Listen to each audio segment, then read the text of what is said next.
উজনি অসমৰ অন্যতম শাস্ত্ৰীয় সংগীতৰ শিক্ষানুষ্ঠান মুদৈজান কমলাবাৰী সংগীত মহাবিদ্যালয়ে সফলতাৰে ৰূপালী জয়ন্তী বৰ্ষত ভৰি দিলে। এই উপলক্ষে বৰ্ষজোৰাকৈ অনুষ্ঠিত কৰিবলৈ লোৱা ৰূপালী জয়ন্তী বৰ্ষৰ শুভাৰম্ভণি অনুষ্ঠানটি মুদৈজান কমলাবাৰী শাখা সত্ৰৰ প্ৰাংগণত শুকুৰবাৰে বিয়লি গাম্ভীৰ্যপূৰ্ণভাৱে অনুষ্ঠিত কৰা হয়। উক্ত অনুষ্ঠানত মহাবিদ্যালয়ৰ ছাত্ৰ-ছাত্ৰীসকলে বিভিন্ন আকৰ্ষণীয় সাংস্কৃতিক কাৰ্যসূচী ৰূপায়ণ কৰে। উল্লেখযোগ্য যে উক্ত অনুষ্ঠানতে অসমৰ প্ৰবীণ সংগীত শিল্পী তথা বোলছবি পৰিচালক জয়ন্ত নাথক মহাবিদ্যালয়খনে প্ৰতি বছৰে প্ৰদান কৰি অহা সংস্কৃতি সাধনা বঁটা আনুষ্ঠানিকভাৱে প্ৰদান কৰা হয়। ইফালে মহাবিদ্যালয়ৰ অধ্যক্ষ দিলীপ ভূঞা বৰবায়নে আধৰা উক্ত অনুষ্ঠানত অসম সত্ৰীয়া সংগীত মহাবিদ্যালয়ৰ অধ্যক্ষ ডক্টৰ সাৰংগপাণি বৰদলৈ, অধ্যাপিকা জিকুমণি গোস্বামী, সত্ৰৰ বুঢ়া ভকত উপেন বৰাকে ধৰি অঞ্চলৰ কেইবাগৰাকীও বিশিষ্ট ব্যক্তি উপস্থিত থাকি সহযোগিতা আগবঢ়ায়।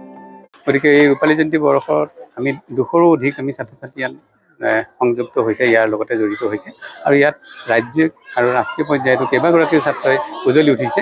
গতিকে আমি গৌৰৱ অনুভৱ কৰিছোঁ। অসমৰ প্ৰায় সংখ্যক ছাত্ৰ ছাত্ৰী বৰ্তমান সত্ৰীয়া সংগীতেই হওক বা সংগীতৰ ক্ষেত্ৰত যি দখল হৈ আছে তাৰ অধিকাংশ ছাত্ৰ ছাত্ৰী আমাৰ মুদৈজান কমলাবাৰী সংগীত মহাবিদ্যালয়ৰ ছাত্ৰ ছাত্ৰী।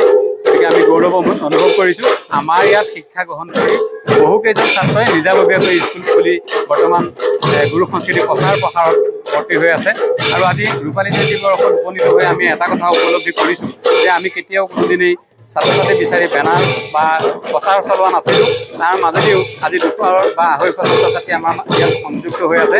কেৱল মাত্ৰ আমাৰ ইয়াত যি গুণগত শিক্ষা প্ৰদান কৰা হয় সেই গুণগত শিক্ষাৰ ওপৰত ভিত্তি কৰিয়ে আমি আমাৰ সমল হিচাপে আগবাঢ়ি গৈ আছোঁ। আৰু বৰ্তমান সময়ত আমি দেখিবলৈ পাইছোঁ ইয়াৰ কেইবাগৰাকীও ছাত্ৰ ছাত্ৰীয়ে ৰাজ্যিক পৰ্যায়ত বা ৰাষ্ট্ৰীয় পৰ্যায়ত উজলি উঠিছে। আজি ভালে সংখ্যক ছাত্ৰ ছাত্ৰী ইয়াত সংযুক্ত হৈ নৃত্য গীত বাদ্য সমাহাৰ ঘটিছে। ডক্টৰ সাৰংগপাণি বৰদলৈ তেখেত এগৰাকী বিশিষ্ট গৱেষক, তেখেতে আজি শুভ উদ্বোধন কৰিছে। আমাৰ শ্ৰীযুত জয়ন্ত নাথদেৱক আমি আজি সংস্কৃতি সাধনা বঁটা প্ৰদান কৰিছোঁ। আমাৰ বাবে অতি গৌৰৱৰ বিষয় যে আমাৰ ছাত্ৰ ছাত্ৰীসকলে প্ৰতিটো ক্ষেত্ৰতে নিজা দক্ষতাৰে এই গুৰু সংস্কৃতিক বা সত্ৰীয়া সংগীতক আগবঢ়াই নিয়াৰ ক্ষেত্ৰত তেওঁলোকে সিদ্ধহস্ত হৈ আছে। অসম আদিত্য টিয়ক।